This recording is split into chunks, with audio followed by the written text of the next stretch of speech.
అంబేద్కర్ గారి 135వ జయంతిని పురస్కరించుకొని మరి ఈరోజు మరి అంబేద్కర్ ప్రెసిడెంటు మరియు గ్రామ సర్పంచ్ గారి అధ్యక్షతన మరి ఈరోజు వారికి ఘనంగా నివాళులు అర్పించడం జరిగింది.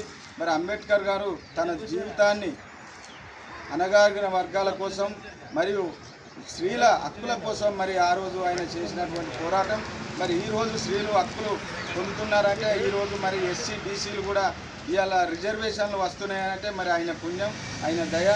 ఈరోజు రాజకీయంగా చైతన్యవంతులై ఈరోజు మొన్న పార్లమెంటులో 33% కూడా మహిళలకు రిజర్వేషన్ వస్తున్నాయంటే అది అంబేద్కర్ గారి పుణ్యమే అని చెప్పి ఈ సందర్భంగా పేర్కొంటూ మరి రాబోయే కాలంలో కూడా ఏ ఇజం ఉండదు, ఏది ఉండదు, అంబేద్కరిజం ఒక్కటే ఈ ప్రపంచానికి దిక్సూచిగా ఈరోజు నెలకొంటూ ఉన్నది.